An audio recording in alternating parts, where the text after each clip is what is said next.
L'Association des commerçants et artisans de Manosque vous présente Deux Visu.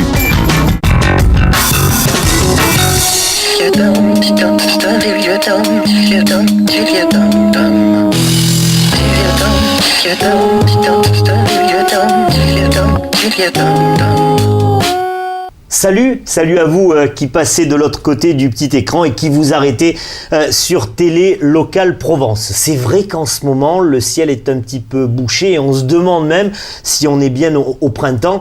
Mais après la pluie, viendra forcément le beau temps. Et donc, l'envie de se balader pour vous avec la sortie d'un guide pour ces balades. 25 balades sur les chemins de la pierre sèche aux éditions Le Bec en l'air.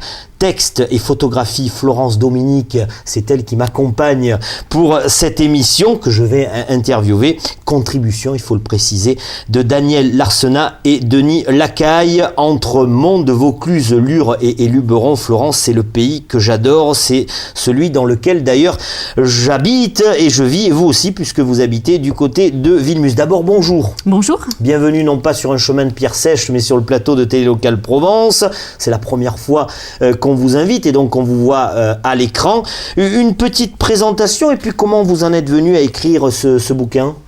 Alors en fait cet ouvrage est la commande d'une association qui s'appelle l'association APAR, donc l'association pour la participation et l'action régionale, qui est une association de chantiers de jeunes, de chantiers internationaux de jeunes qui s'occupe de la restauration du petit patrimoine rural en Provence. Et donc j'ai connu l'APAR il y a une vingtaine d'années. Moi-même j'étais étudiante en architecture à cette époque et j'ai abordé la Provence sous l'œil justement du patrimoine en pierre sèche, puisque je participais à un chantier de restauration de terrasses de culture dans le Mont Ventoux et je suis tombée littéralement amoureuse de cette Provence et d'ailleurs depuis j'y habite, je suis venue m'installer ici. Parce que vous êtes originaire de Normandie. Je suis originaire de Normandie, en Normandie aussi d'ailleurs il y a des murs en pierre sèche, mais à l'époque je ne les voyais pas parce que je ne savais pas ce que c'était que cette architecture en pierre sèche. Aujourd'hui quand j'y retourne j'en découvre aussi là-haut. Voilà, mais donc ce patrimoine en pierre sèche donc est ici en Provence particulièrement présent. Donc ce territoire en est particulièrement riche et c'est vrai que j'ai été amenée dans le cadre de cette association à réaliser de nombreux inventaires sur les bergeries de la montagne de Lure, sur les cabanes du Luberon, sur les aiguiers des monts de Vaucluse. Et donc par la suite, une mission m'a été confiée pour la rédaction de cet ouvrage et de la création de ces itinéraires. Alors c'est vrai qu'il est bien ce métier d'agitateur à la télévision, parce que bien souvent on peut ainsi inviter les gens qu'on apprécie. Je vous apprécie parce que j'ai apprécié votre ouvrage. Simple, mais vraiment simple. Tout le monde peut y porter le regard, tout le monde peut y trouver quelque chose. D'ailleurs, marchez un livre à la main. On va y revenir. Vous avez donc sélectionné 25 balades avec pour fil rouge la pierre sèche, pour fil conducteur la pierre sèche. Ça a été difficile, facile. Vous en avez beaucoup laissé de côté ? Oui, ça a été très difficile parce qu'en fait, ce patrimoine en pierre sèche se dénombre par plusieurs milliers d'édifices sur ce territoire. Donc effectivement, il a fallu avoir des critères de sélection donc qui sont tout à fait objectifs, donc des critères de généraux d'État. En fait, ce patrimoine est-il en bon état, est-il visible, des critères de propriété privée, est-ce qu'on a accès à ce patrimoine, est-ce qu'il est privé, est-ce qu'il est public. Bon, 99% de ce patrimoine est quand même privé, donc il a fallu trouver des accords, des conventions avec certains propriétaires. Par ailleurs, les critères de sélection étaient des critères d'accessibilité aussi, de façon à ne pas conduire les gens sur des sentiers où ils se perdraient.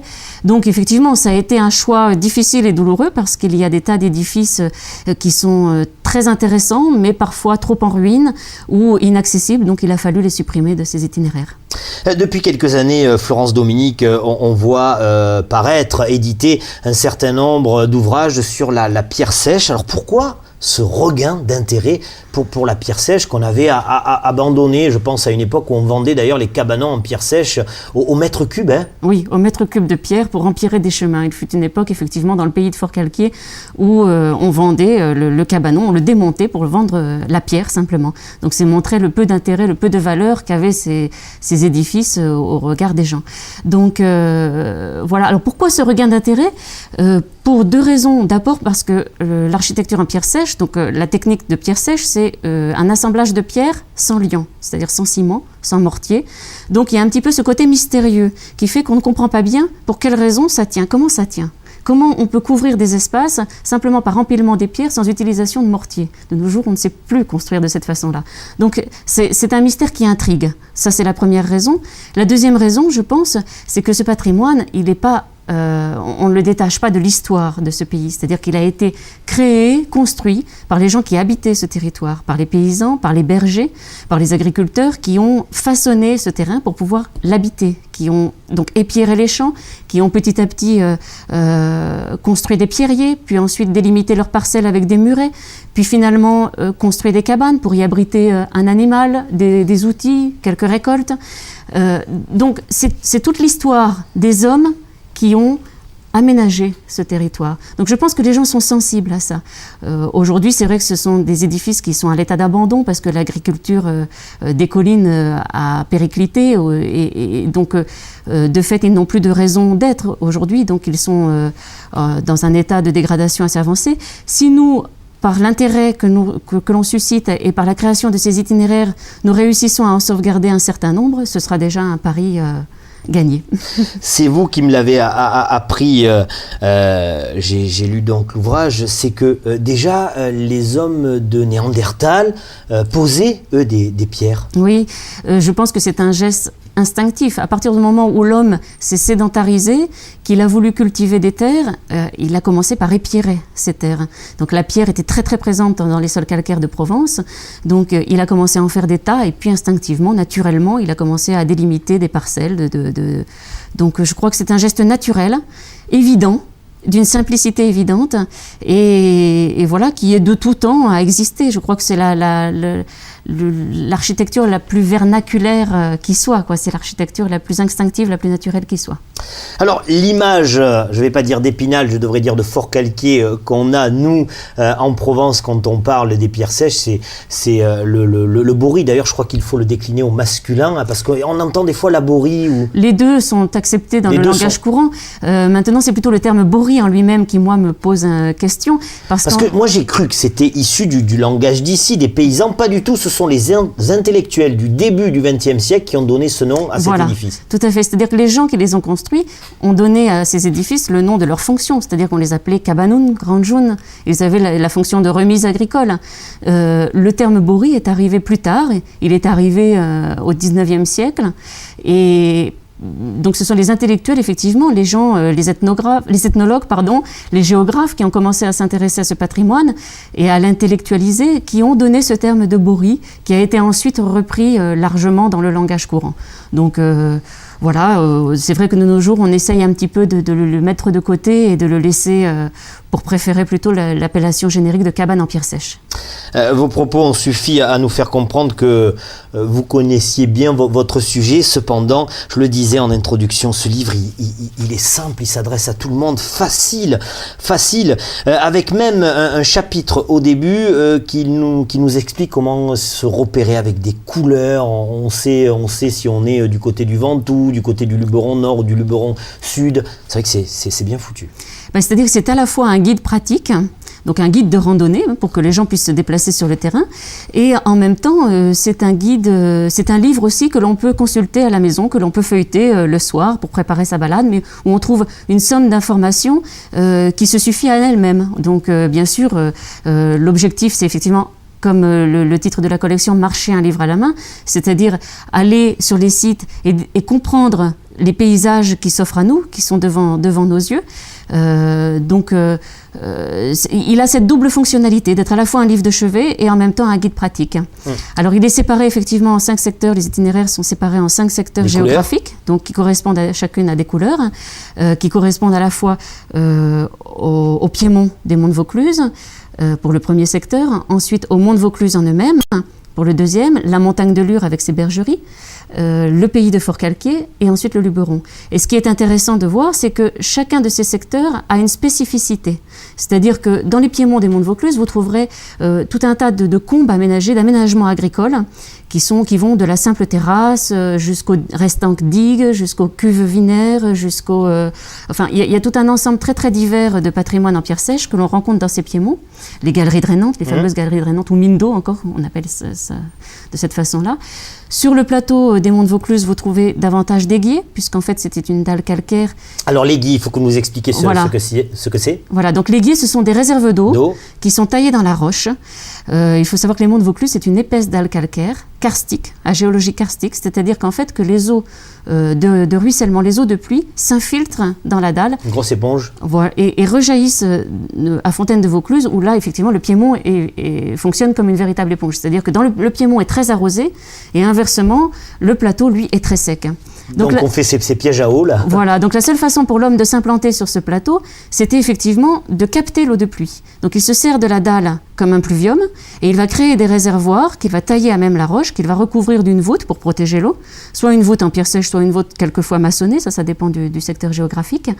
Et donc ça va être pour lui une des possibilités pour abreuver ses troupeaux, pour avoir de l'eau courante à proximité et s'installer sur ce pays. On continue avec les différentes... On était donc sur le plateau de Vaucluse. Voilà. On continue vers la montagne de Lure. Donc, ça, c'est les bergeries. Voilà, la montagne de Lure était un très haut lieu de pastoralisme au XIXe siècle. Et donc, c'est à cette époque que sont nées toutes ces bergeries en pierre sèche, qui sont des monuments spectaculaires de l'architecture en pierre sèche. Certaines bergeries font jusqu'à 35 mètres de long, donc avec des techniques d'architecture assez poussées, très maîtrisées. On rencontre d'ailleurs des bergeries qui sont couvertes de différents types, qui sont couvertes soit d'une succession de coupoles en encorbellement montées sur arc, soit d'une voûte en berceau construites sur coffrage en pierre rayonnante. Bon, là, on rentre un petit peu dans les descriptions un petit peu techniques, mais bon, c'est vrai qu'elles sont particulièrement intéressantes pour cela. Et la dernière zone. Et l'avant-dernière zone, donc le pays de Forcalquier, avec les fameux cabanons pointus du pays de Forcalquier, et on s'achemine donc vers le Luberon Nord, avec la fameuse Borie, entre guillemets, dont d'ailleurs le parc du Luberon a fait son emblème.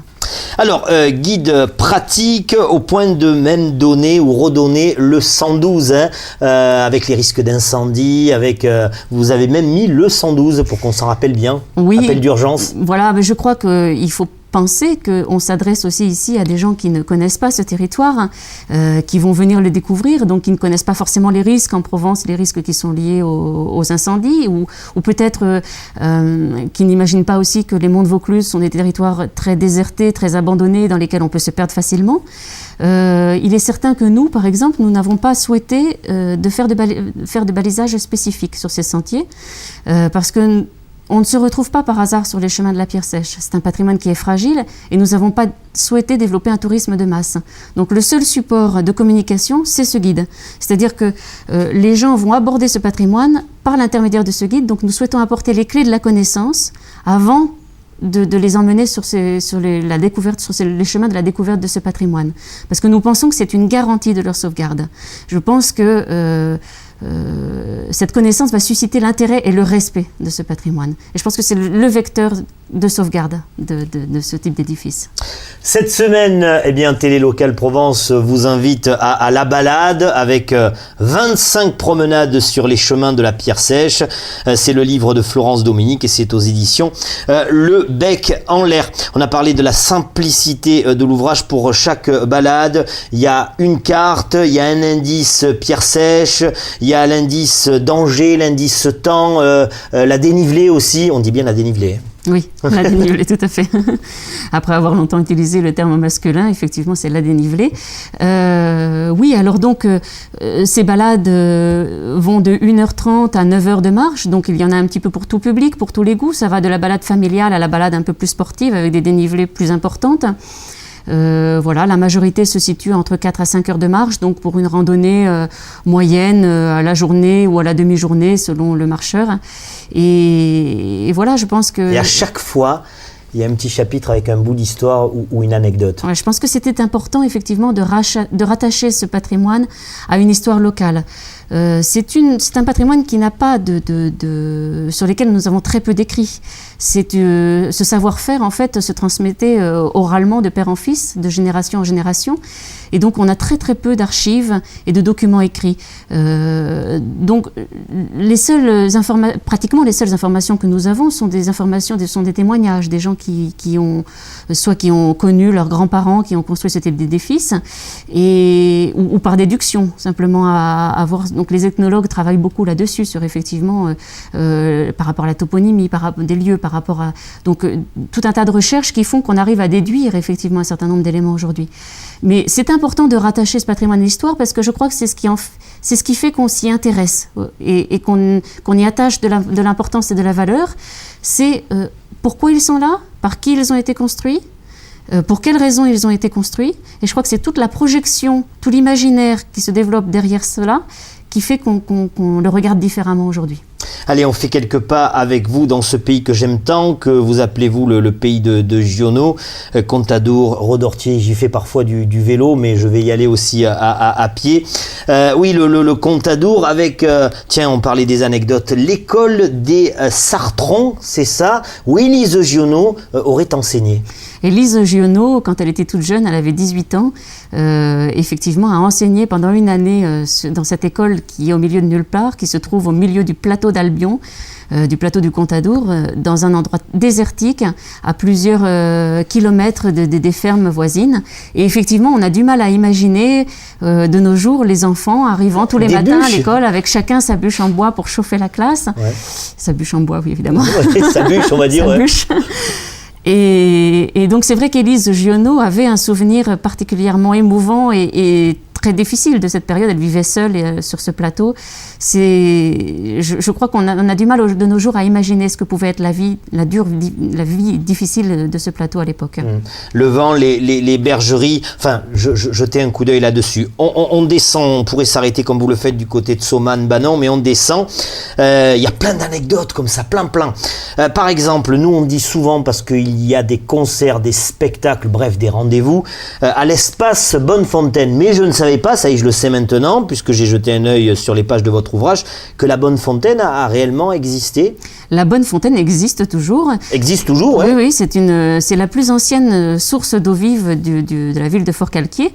Donc c'est une source qui a été aménagée en lavoir avec un magnifique parvis caladé qui a été longtemps avant que l'eau n'arrive à Forcalquier par les fontaines Saint-Michel et les fontaines Jeanne d'Arc au cœur de la ville. Donc les habitants autrefois se rendaient à pied à cette fontaine pour aller chercher l'eau, effectivement.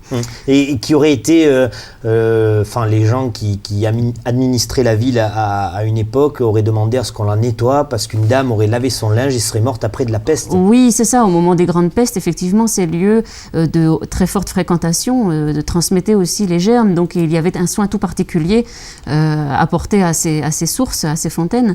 Et entre autres, à chaque fois qu'une personne venait se ravitailler à la fontaine et mourait par la suite, donc un grand nettoyage était ordonné par la municipalité pour éviter toute contamination future. Alors bien sûr, puisque vous nous invitez à chausser nos chaussures de marche du côté de Saint-Michel l'Observatoire, on rencontrera forcément là la Via Domitia.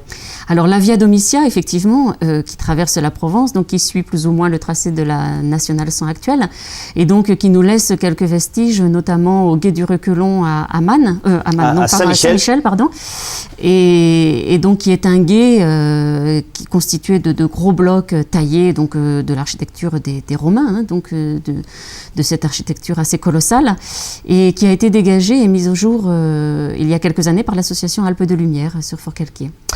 Alors, il y a un truc dont je suis content. Il faut que je vous le dise aussi, c'est que il y a un formidable travail de photo, puisque c'est indiqué texte et photographie Florence Dominique. On va y associer aussi François-Xavier Emery. Oui, tout à fait. Alors pourquoi je suis content parce que il y a enfin des photos de notre région en automne, en hiver. On n'a pas que ce bleu de l'été. C'est vrai que c'est bien avec nos lavandes là, mais c'est tellement une image qu'on connaît récurrente. Là, il y a des images d'automne, des images d'hiver. Oui, donc tout d'abord parce que en fait ce territoire je le parcours depuis des années, donc j'ai pu accumuler et capitaliser un certain nombre de photos depuis toutes ces années, et je pense effectivement que l'image d'Épinal, de la lavande, c'est bien, mais c'est insuffisant. Ce pays, les gens le vivent toute l'année, et je pense que ce sont des balades que nous pouvons pratiquer toute l'année, y compris en hiver, y compris dans la neige sur les crêtes de Lure, si ça vous dit. C'est une expérience fabuleuse. Alors ça se termine par construire en pierre sèche, et là vous déclinez toutes les constructions qui peuvent se faire avec la pierre sèche, et notamment des ruches. Oui, les ruches, ce qu'on appelle sont les fameux murs à pied, les niches aménagées dans les murs. Ça arrivait fréquemment, donc les murs qui étaient exposés au sud étaient aménagés de niches dans lesquelles on disposait des ruches, et cela pour plusieurs raisons, parce qu'en fait la pierre a un rôle de régulateur thermique, c'est-à-dire que le jour il emmagasine la chaleur et la nuit il la restitue. Donc ça permettait une production de miel beaucoup plus abondante d'une part, et ensuite plus précoce dans l'année.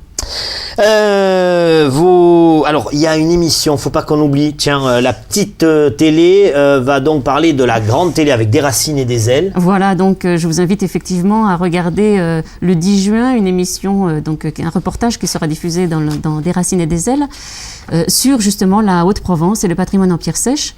Donc le président de la part, Roger Bouvier, nous emmène sur ces chemins de la pierre sèche et nous fait découvrir quelques-uns des sites qui sont dans cet ouvrage. Je suis provençal, basalpin, je ramène un peu tout à moi, hein. J'ai un ego démesuré, vous savez, c'est comme ça. Vous qui êtes normande, peut-être vous l'avez moins, mais j'étais sûr que la pierre sèche, c'était que chez moi, non ? Non, la pierre sèche en fait dépasse largement nos frontières. Et d'ailleurs, vous avez un projet Oui, d'ailleurs, l'association APAR a un projet transfrontalier de route de la pierre sèche, donc vers le Piémont italien.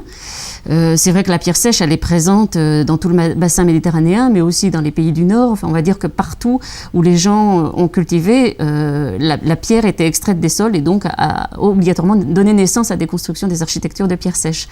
Comme je disais tout à l'heure, c'est un geste naturel et instinctif. Ce projet effectivement de route transfrontalière est en train de germer actuellement. Donc on organise des échanges entre différents étudiants entre l'Italie et la France, des étudiants en architecture, des échanges de méthodologie, à savoir de quelle façon nous avons réalisé ces inventaires pour le transposer sur d'autres territoires et faire une prolongation de cette route de la pierre sèche sur le Piémont italien.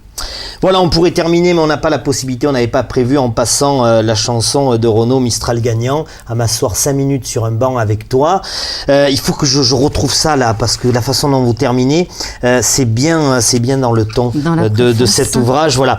Notre pari inavoué est également de vous donner l'envie de vous arrêter un jour sur un petit banc de pierre, au midi d'un cabanon, à l'abri du Mistral, pour relire quelques pages de Jean Giono et admirer l'étendue des vraies richesses. Alors peut-être ramasserez-vous 1 ou 2 pierres pour les remettre en place sur le mur d'où elles avaient chu. Voilà, effectivement, je crois que le propos et l'objectif de notre ouvrage se résument dans cette phrase. Effectivement, je crois que notre souci, c'est avant tout de susciter l'intérêt de ce patrimoine pour entraîner sa restauration, sa sauvegarde, sa pérennité. Je crois que c'est important de garder trace de ce passé, et on ne sauvera jamais tout, mais au moins garder un peu de trace de ces témoignages qui sont des témoignages de la vie de nos ancêtres. Vous aimez la balade, vous avez raison. Vous vous baladez plus ou vous êtes jamais baladé, vous avez un peu tort. Ça va vous redonner le goût. 25 balades sur les chemins de la pierre sèche. Texte et photographie Florence Dominique. Contribution de Daniel Larsenat et Denis Lacaille. Daniel au féminin. Entre Mont de Vaucluse, Lure et Luberon. Aux éditions Le Bec en l'air. C'est dans toutes les bonnes librairies et vraiment c'est super bien fait. Et c'était bien d'en parler sur Télé Locale Provence. Merci Florence Dominique d'être venue. Merci à vous de votre fidélité. Merci à Mathieu Simonet pour sa réalisation. Et bien évidemment, à la semaine prochaine.